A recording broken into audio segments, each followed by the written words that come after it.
Please do like, share and subscribe and press the bell icon.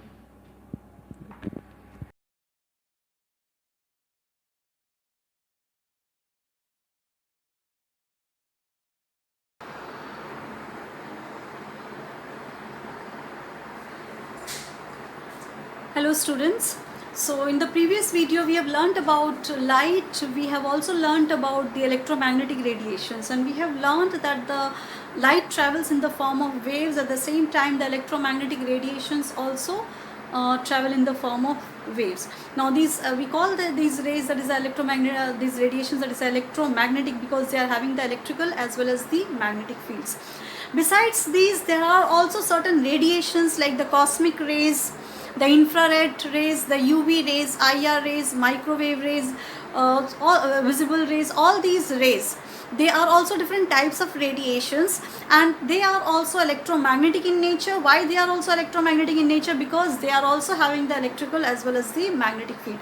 So these are also electromagnetic, we can say these are also electromagnetic waves. So they are the different types of electromagnetic waves. Now all these different types of electromagnetic waves, which can be, or I have just shown over here, that is the cosmic rays, gamma rays, X-rays, UV rays, that is ultraviolet rays, visible rays, then infrared, that is IR rays, microwaves and radio waves. Now all these different types of radiations, they have the same velocity. So we can write down over here that all these radiations, the velocity will be same. What will be different? Their wavelength and frequency. The wavelength and frequency will be different. I am writing down in short. That is, so how do they, that is, velocity will be the same, but the wavelength and the frequency of these radiations are different. So as the wavelength and the frequency are different, obviously it gives us a criteria, or we can just arrange these waves, all these different type of radiations. The electromagnetic radiations, all of them, they are electromagnetic in nature, because all of them, they are having the electrical as well as the magnetic fields. So all these different types of electromagnetic waves, or not electromagnetic radiations, we can say all these electromagnetic waves having the electrical as well as the magnetic fields. So there is a cosmic rays, X-rays, gamma rays and all of them, when we arrange them in the increasing order of the wavelength, that is, wavelength has been taken in centimeter, increasing order of the wavelength, and the decreasing order of the frequency. So these are the only two criteria which are different, that is the wavelength and the frequency. So this whole arrangement of all these different type of electromagnetic radiations, or the electromagnetic waves, in increasing order of the wavelength or decreasing order of the frequency, all these electromagnetic waves, this arrangement, we call this as the electromagnetic spectrum. So we can say arrangement of different types of electromagnetic radiations. These are all electromagnetic radiations in the increasing order of the wavelength and the decreasing order of the frequency. This is called as this give rise to something which is called as the electromagnetic spectrum. So from electric and the magnetic fields, these two words combining, we get the word electromagnetic. These different rays, and these are called as the radiations, and this whole arrangement of different types of these electromagnetic radiations. In what way? Velocity is same, so we are not considering velocity over here, but what is different? The wavelength is different as well as the frequency is different. So what we have done in the increasing order, this arrangement of all these radiations in the increasing order of the wavelength and the decreasing order of the frequency, this is, we call this as the electromagnetic spectrum. You can just look over here, I have written down the values over here. That is cosmic rays, it is 10 raised to minus 13, then from cosmic to the gamma rays, it's 10 raised to minus 8, then here 10 raised to minus 6, minus 5 and so on. So this is in the, this will be in the increasing order. Excuse me, the wavelength will be in the increasing order. I missed out to write over here, this is got rubbed off, 10 raised to minus 6. Then in the next one also there is 10 raised to minus 5 over here. Oh, okay. So this is the increasing order of the wavelength, and you can see the frequency. You can look over here, although it's very small, but you can just look in your own book or whichever that you are having. It's for the cosmic rays 3 into 10 raised to 23. If you're not able to identify over here, I'm just reading it out over here. That is 10 raised to 23. For the gamma rays, it is 10 raised to 18. Then 10 raised to 16. The next one is 7 UV rays. That is 7.5 into 10 raised to 14. Then 3.9 into 10 raised to 14. The next one, that is infrared radiations, 3 into 10 raised to 12. Then again the radio waves, that is 3 into 10 raised to 10. So we can see that the frequency is decreasing, but the contrary, the wavelength that has been increasing. And this whole arrangement of different types of electromagnetic radiations, we call this as electromagnetic spectrum. Now our human eye, we human beings, we can detect only these. We can see only these visible radiations. We can see only the visible rays. Our eyes have got the capacity to see only the visible rays. So again I have shown this. Now what is visible rays? It consists of different colors of light. Which different colors? That is a violet, indigo, blue, green, yellow, orange and red. So in short, what we write down then, that is a Vibgyor. So this the wavelength of this in angstrom, we can see the radiations, that is this rays in the wavelength of the order 4000 to 7600.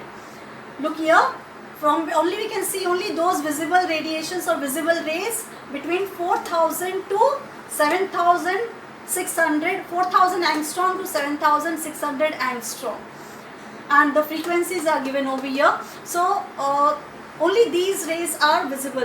Our human eye is capable to detect or to see only these rays which are having different colors over here. Okay, so I hope this electromagnetic spectrum is clear to you people.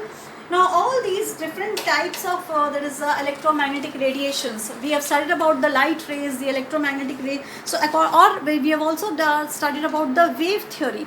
So according to wave theory, what happens? Light travels in the form of light travels in the form of waves continuously. Light travels in the form of, according to the wave theory, light travels in the form of waves continuously.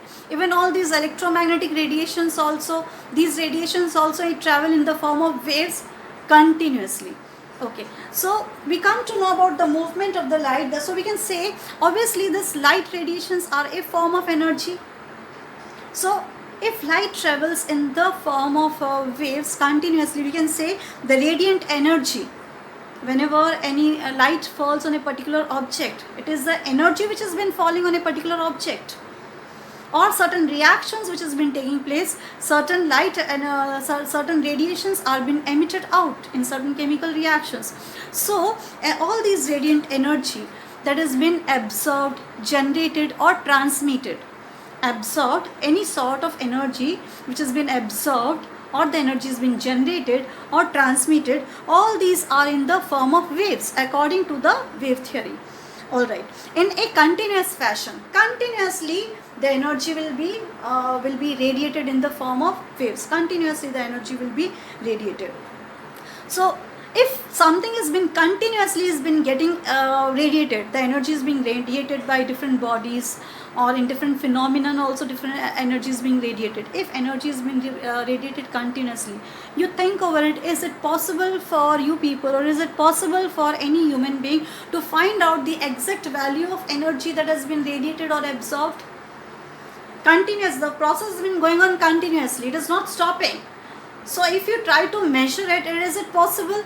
No, it's not possible, because it is continuously, it is being generated, it has been, the energy has been absorbed or radiated. So we can say, if according to the wave theory, energy is radiated continuously and it can have any arbitrary value. Arbitrary value means what? No exact value, some value that we assume. So arbitrary means no fixed value will be there.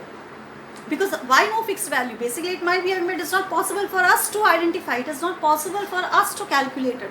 So all this when energy has been radiated or emitted or generated, it may be, it is emitted in the form of waves continuously, and it can have any arbitrary value, it will not be having any fixed value. Okay, so this wave theory, it was we can say the good point about the wave theory is that it can explain us about the propagation of light waves. That is, basically it speaks about the wave theory, it speaks about the light waves, it tells about the electromagnetic waves. So these are the merits of the wave theory. It tells about the propagation of the light waves, but it does not tell us how energy is distributed in black body radiations. You imagine, suppose if a body is black, and if that black body, I'm not saying about a human being, I'm talking about a material.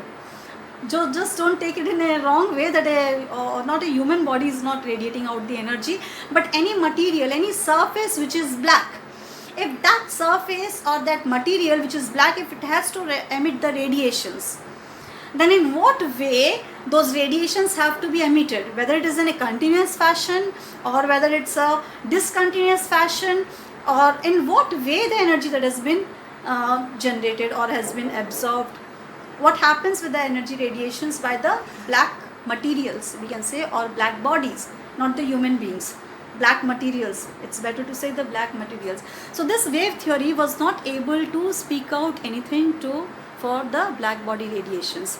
It also did not tell us anything about the photoelectric effect. Photoelectric effect, for the time being, you just remember there is something called as the photoelectric effect. We'll be learning in detail what is a photoelectric effect. That is something to be done with the ejection of the electrons from the metal surfaces.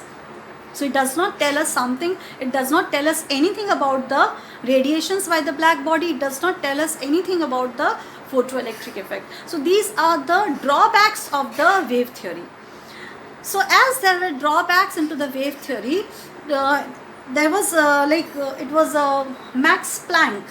So what was his role? Obviously in 1990,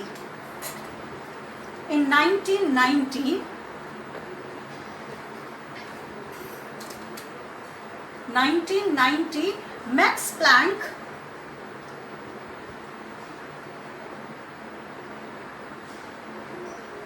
Planck, he studied about the light radiations which has been given by the hot bodies. That is, molecules of hot body emit the light radiations.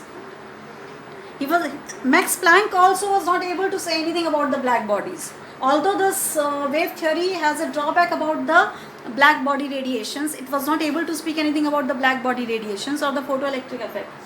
And as there was a drawback into this wave theory, it was then Max Planck who came forward with his ideas. It's just very common. No? Suppose if any person has got some drawback, obviously somebody else in the group is going to find out more about the drawback. Will find more contradictions about the drawback. If I say that this particular person or one particular student is bad, if I say that one student has got the habit of going outside the classroom every time, I pointed out one drawback. What others will say? Obviously, the moment a teacher says one drawback, the students are going to give out more drawbacks. The students will say, okay, he's not even good in studies also. He's all the time out of the classroom. He's all the time in the toilet. So if a teacher gives one drawback, the students will find more drawbacks to it. So this Max Planck, because the wave theory was not able to give anything about the black body radiations or the photoelectric effect, the Max Planck also did not tell anything about the black body radiations, but he gave a theory, he gave certain ideas about the radiations by the hot bodies. If a body is hot, how does it emit how energy has been emitted? So he said something about the radiations in the hot bodies. So whatever that was said in wave theory, that was contradicted in the Max Planck's theory. That is, according to the wave theory, energy has been emitted continuously. But according to the Max Planck's theory, energy is emitted discontinuously. So it's just the opposite version of whatever that you have studied in the wave theory. So this Max Planck, once again I repeat, he studied the energy emitted by the hot bodies and he studied them at different temperatures. He studied the energy radiated by the hot bodies at different temperatures and he gave certain postulates, certain points that he gave about his theory, which were just in contradiction with the wave theory. It was just the opposite. That is, wave theory says that light is emitted continuously, but Max Planck says that is, the energy has been emitted or absorbed discontinuously. Okay, so we come to the over here there is a Planck's quantum theory of radiation. So various postulates or various important points according to the Planck's quantum theory of radiations. When we'll go through all this, we'll find out that these points are just contradicting the wave theory. That is, energy is absorbed or emitted discontinuously in small energy bundles. In small energy bundles. In our previous theory, wave theory, what we have studied, that energy is emitted continuously and it can have any arbitrary value. Any arbitrary value means we cannot give a particular value to it. No particular value is assigned to it because continuously something has been emitted out. You just imagine the water is flowing continuously, and one instant of time, if I ask you measure how much water. Things are so difficult, no? So when something is moving continuously, we cannot find out. But here, according to the Planck's quantum theory of radiations, he says energy is absorbed or emitted discontinuously. So the biggest contradictory word over here, discontinuously. So this is just opposite to the wave theory, discontinuously in small energy bundles. Now these small energy bundles or small energy packets, either we call this energy is not continuously but discontinuous in the form of small energy bundles or small energy packets. Now those small energy packets, these are also called as the quanta. So there's no space over here. Let me rub over here some space over here. So these small energy bundles or the energy packets, these are also called as the quanta. Quanta. Or they are also called as the photons.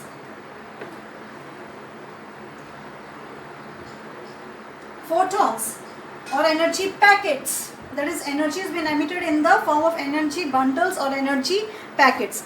So radiations obtained from excited atoms cannot be is not in a way of continuous waves, but it is in the form of photons or in the form of quanta. So discontinuously the energy has been emitted. Next point, that is, I hope it's clear, that is discontinuously it is being emitted in the form of bundles, small energy bundles or packets will be there, and each energy packet, each energy photon will be having a particular value of energy. The wave theory says it is having an arbitrary value, but this theory, that is a Max Planck's theory, it says that it will be having a fixed value. So both the theories are opposite to each other. Then each quantum of radiation is having a definite amount of energy which depends upon the frequency of radiation. So each packet, it is not that any arbitrary value, but each packet will be having a definite amount of energy which depends upon the frequency. You have studied about the frequency, so which depends upon the frequency of radiation. Now look here, there is a relationship, that is E is equals to hv, where E is the energy, V is the frequency, and H is a constant which is called as a Planck's constant, because he found out it is a constant given by him, that is 6.626 into 10 raised to minus 34 joule second. So H is a Planck's constant. So this is a relationship, that is energy emitted is equals to hv. So E is equals to hv, we know V is what? C by lambda. So we can write down H is equals to C by lambda, and this will be equal to what? That is H, C, and 1 by lambda is what? Nu bar or V bar, that is wave number. So we can write down this over here as H, C, V bar. So a body can emit or absorb energy only in the third point, a body can emit or absorb energy only in an integral whole number, multiple of a quantum, that is hv, 2hv, 3hv, and so on. What does it mean? That the body can emit energy only in whole numbers. That is 1 packet, 2 packet, 3 packets, 4 packets. We mean to say that way. Or in scientific language, that is hv, 1 hv, 2 hv, 3 hv, 4 hv, and so on. It will not be 1.5 hv or 2.3 hv. It will be always be a whole number. So it will always be like the energy will be in a whole number, that is the number of packets or the energy contained in it will be in a always be in a whole number. So this was with the Planck's quantum theory of radiations. So I hope I have included all the points under the Planck's quantum theory of radiations. Nothing has been missed out.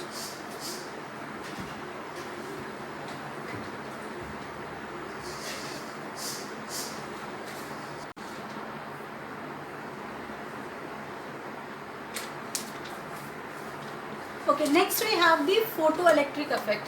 Now first of all, let us understand what do we mean by photoelectric effect. Just imagine, suppose if a beam of light is there, it is having a very high energy. Now this is, suppose a metal surface is there, and this is a incident light which is having a sufficiently very high energy. Now this light, it falls on this metal surface. Okay, now this energy, so we can say when a beam of light having a sufficiently high energy falls on a metal surface, it ejects or emits out the electrons. As the light falls on the metal surface, and if the light is having a sufficiently high energy, the electrons will be ejected out from the metal surface. Now this effect or this phenomenon, we call this as a photoelectric effect. So here, suppose if this is a metal surface, and this is, if we consider a light energy, incident light, and it's having a sufficient energy. How much energy it is having? Energy is equals to HV. Why we call this as HV? Because sometime back I told you that energy is emitted discontinuously in the form of packets having the fixed value, having the whole number as HV, 2HV, 3HV and so on. That's why it is having, energy is having a fixed value over here as HV, where H is a Planck's constant, V is a frequency of radiation. So here incident light is there, it is having some high energy. Let us take it as HV for the sake of simplicity. It falls on this metal surface and the electrons are being emitted from the metal surface. Now this electron which has been emitted from the metal surface, we call this as the photoelectrons. Emitted electrons from the metal, that is called as the photoelectrons. And this effect, we call this as a photoelectric effect. Now photo means what? Something to be dealing with the light. So this effect, we call this as photoelectric effect, and the emitted electrons, we call them as the photoelectrons. Now as the electron has been emitted from here, obviously it is having some energy with it. So the energy which the electron is having, now that energy, how much that energy, obviously the electron will be moving, so that energy imparted to the electron is what? Half mv square. I hope it's clear. A metal surface, incident light is there, that is the light is falling on this metal surface, the light is having a sufficient high energy and having it is, the energy is in a whole number, that is why we write it down as E is equals to HV. We cannot write down 1.5 or 2.5 or something else, that is because whole number value we are writing down over here. And the electron has been emitted from this metal surface. Here I have shown only one electron emitted, but depending on the frequency of this incident light, number of electrons will be ejected or will be given out or emitted from the metal surface. And this whole effect, we call this as a photoelectric effect, and the emitted electrons, we call this as photoelectrons. Now when this effect was studied, the various observations were made. Now let us just come to the observations. How this effect, that is, what are the factors on which this effect is dependent. Now first observation, or the first factor on which this process, the whole process has been dependent. The incident light should have certain minimum frequency. That is, the light which has been falling on this should be having a certain minimum frequency. How much that frequency should be? It should be equal to the threshold frequency. We use the word over here threshold frequency, that means it should be capable of, that means, see, you know what is a threshold? We have the threshold at the home also. Once we cross that threshold, we are out of the home. Once we are within the threshold, we are within the home. So once the electrons, that is the once it crosses that threshold frequency, the electrons will be emitted out.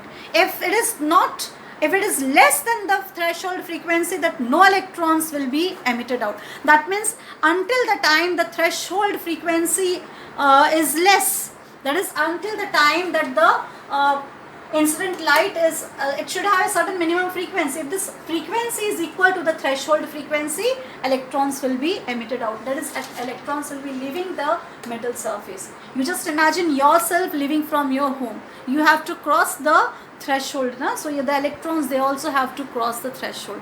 So if this light is having sufficient high energy, and if the frequency of this light radiation is equal to the threshold frequency of the electrons, only then the electrons, that is, we represent this threshold frequency as V0. I am underlining it. So if the incident light should have a certain minimum frequency, which should be equal to the threshold frequency V0 to eject the electrons. Now if the electrons are emitted, these electrons, they are going to have the kinetic energy. So the kinetic energy of the electron, of the ejected electrons increases with the frequency of incident light. I repeat once again, the kinetic energy, this kinetic energy of the electrons, ejected electrons, increases with the frequency of the incident light. That means more the frequency of the incident light, more will be the kinetic energy of the incident light. Less the frequency of incident light, less will be the kinetic energy of the ejected electrons. So first of all, the first that means it has got, the whole thing has to be done with the frequency. First of all, frequency should be such that the frequency of this light should be such that which is equal to the threshold frequency, which should be capable of removing the electrons from the metal surface. The energy should be sufficiently high. It should be, frequency should be equal to the threshold frequency. I hope it's very much clear. Again and again I have been telling you, that is, frequency is equals to the threshold frequency. That is, the frequency of incident light should be equal to the threshold frequency of the ejected electron. This is for the incident light. Let me write down over here. That is V of incident light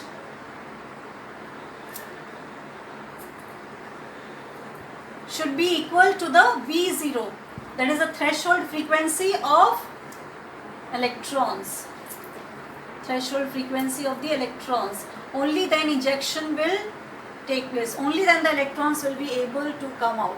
And as if it is equal, obviously the electrons will come out. So if the electrons come out, some energy is imparted to the electrons. Now how much energy is imparted? That is, more will be the frequency of the incident light, more will be the energy given to the electrons. Less will be the frequency of incident light, less energy will be given to the electrons. So it depends upon the frequency of incident light, and it does not depend upon the intensity of light. So it increases with the frequency of the incident light, but it does not depend upon the intensity.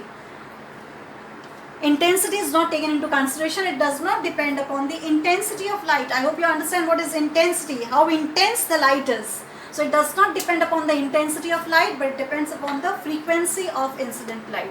Then the number of photoelectrons ejected increases with the increase in the intensity of the incident light.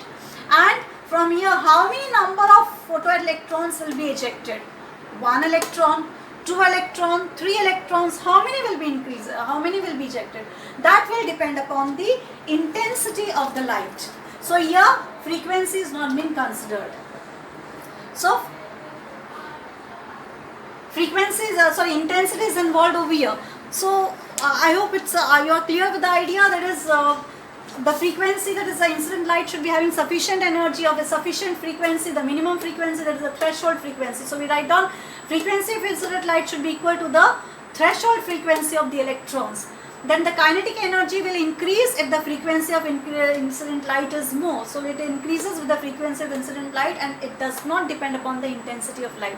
But intensity of light, it will help in what? It will help in the number of photoelectrons, or number of electrons ejected. That is, at more the intensity, more electrons will be ejected. Less the intensity, less electrons will be ejected from the metal surface. So here, now Albert Einstein, so this whole effect, we call this as a photoelectric effect. So Albert Einstein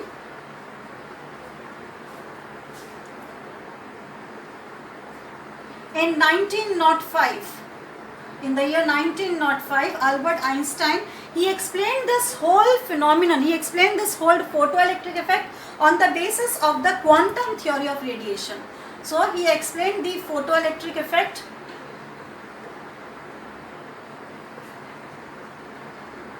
on the basis of quantum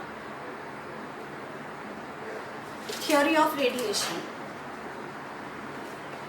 Now, some time back, we have studied about the quantum theory of radiation. According to the quantum theory of radiation, what is that?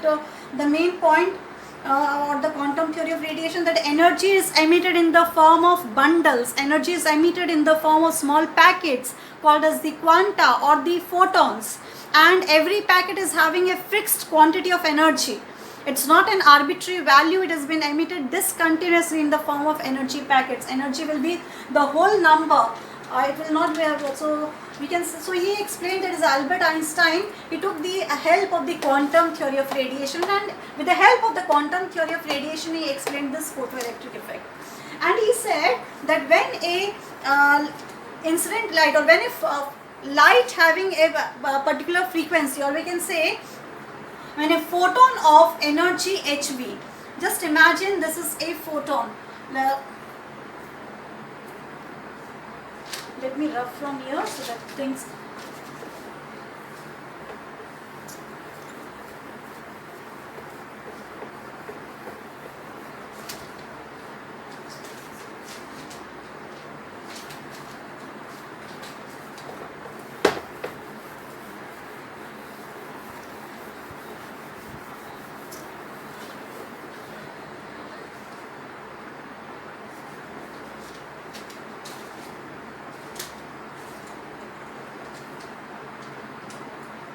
So he said when a photon of energy,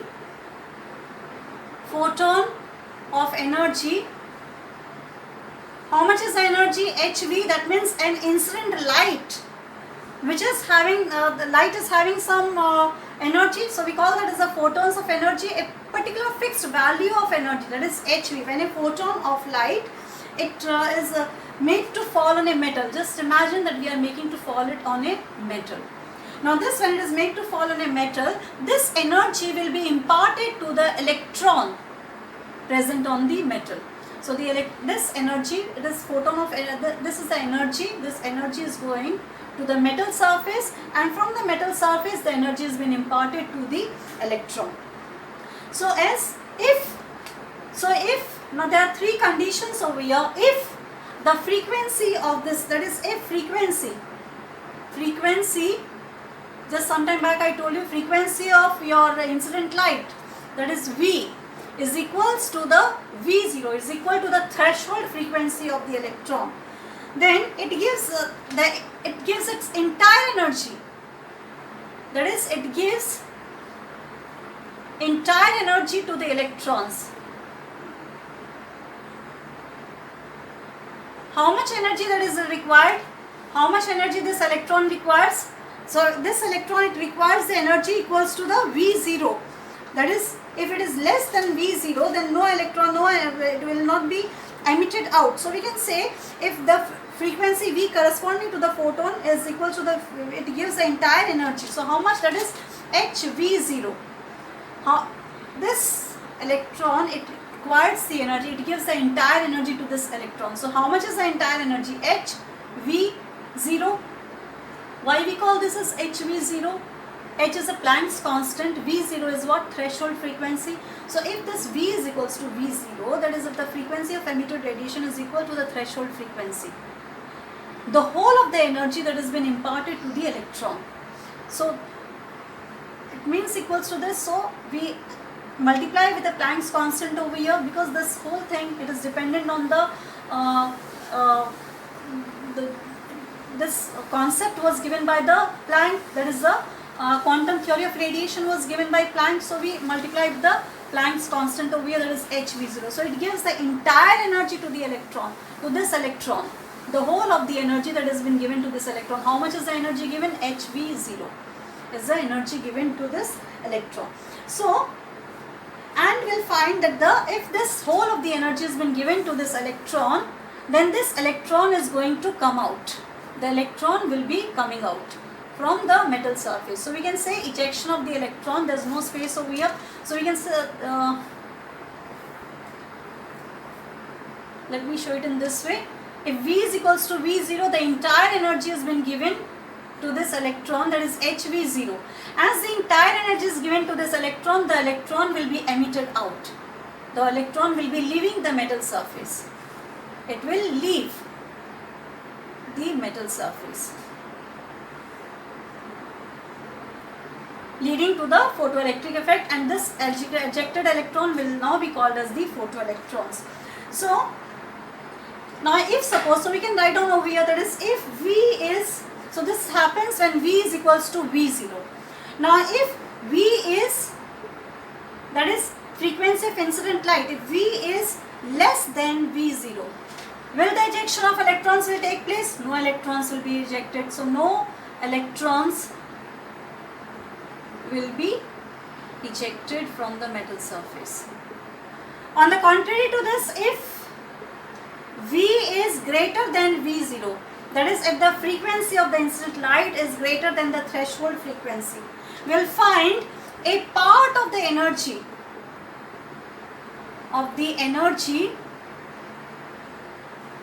will be utilized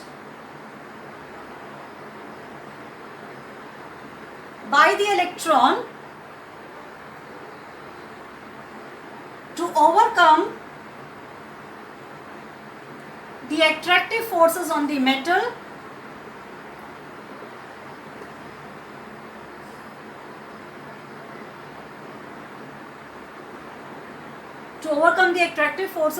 on the metal, that is, it requires some energy to come out from the metal. So a part of this, if V is greater than V0, some part of the energy will be utilized by the electron to overcome the attractive forces in the metal and to come out of the metal, and the remaining part is to get separated from the metal. We can write down over here in the bracket, to get separated from the metal.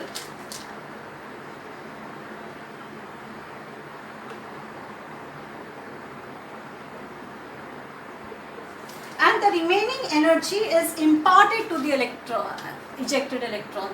So whatever will be left behind, that energy will be imparted, that is a part of energy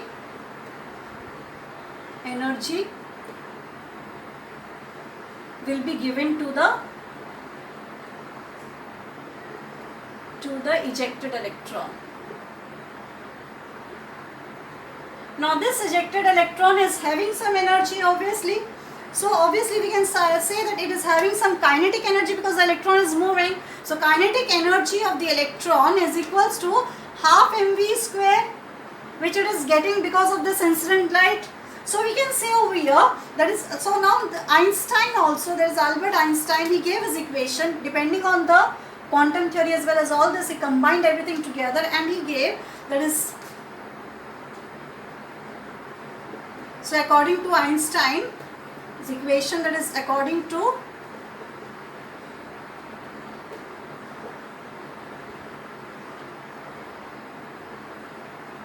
Albert Einstein, he gave his equation, that is HV is equals to W plus half mv square. HV is equals to W plus half mv square. Now what is W? W is the energy required by the electron to overcome. W is the energy is equal to the energy required by the electron to overcome the attractive forces on the metal surface. So this we also called as the work function. Either we call this as a work function, and this work function of the electron is the energy required to overcome the attractive forces by the electron on the metal surface. So we can say this W is equals to, obviously W is equals to HV0 work function, or W is equals to HV0. Why HV0? Because this W, if we say W is the energy required by an electron to overcome the attractive forces by the electron. So how much is the attractive forces? This is the Planck's constant into this threshold frequency. If it has been able to overcome this threshold frequency, only the electron has been ejected out. So obviously this work function will get a form, that is W is equals to HV0. So from this we can write down that is HV is equals to W is what? HV0. That is HV is W we are writing down as HV0, HV0 plus half mv square. So here we get this as half mv square is equals to H, we take it out of the bracket, V minus V0. Okay. So this equation, this is called as the Einstein's photoelectric equation. This whole equation we call this as Einstein's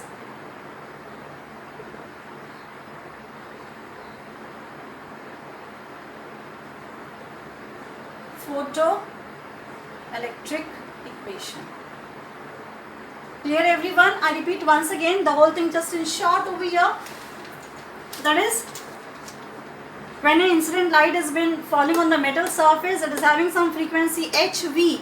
It falls on the metal. This energy has been imparted to the metal, which goes to the electron. So this electron, what does it do? It will try to overcome the attractive forces on the metal surface, and if this is equal to the threshold frequency, if the frequency of the incident light is equal to the threshold frequency, electron will utilize that energy in overcoming the attractive forces on the metal surface and is going to leave the metal surface. If this is less than threshold frequency, no electrons will be ejected out, because this electron will not be able to overcome the attractive forces from the metal surface. If V is greater than V0, we'll find that a part of the energy will be utilized by this electron to overcome from the metal surface. So how much is that energy? That is V0 is equal to the threshold frequency V0. So obviously we can just say over here, and a part of the energy after the electrons have been emitted out, that energy will remain with the electron. How much that energy? The electron has been moving. So if it is a moving particle, obviously it is having some kinetic energy. So that energy is equals to K is equals to half mv square. So over here, that is according to Einstein, we get the equation. It is this whole work has been based on, it has been that is both this work, it is together. The photoelectric effect is a quantum theory of radiation. Both have then been mixed together. So Einstein, he formed the basis of this photoelectric effect on the basis of the quantum theory of radiation. So here we get this hv, that is a fixed amount of energy associated with the incident radiation. And he said that hv, he gave us the equation, hv is equals to w plus half mv square. Now what is w? W is the minimum energy that is required by the electron to overcome the attractive forces present on the metal surface. So we can say that this energy is equals to how much? That is equal to the threshold frequency with the Planck's constant. So we can write down over here hv is equals to so this w is equals to hv0, energy required to overcome this threshold frequency. So w is equals to hv0. So this gets the form, that is hv is equals to hv0 plus half mv square. We just rearrange it and we get half mv square is equals to h into v minus v0, and this equation we call this as Einstein's photoelectric effect. So I hope it's clear with you, students. Thank you.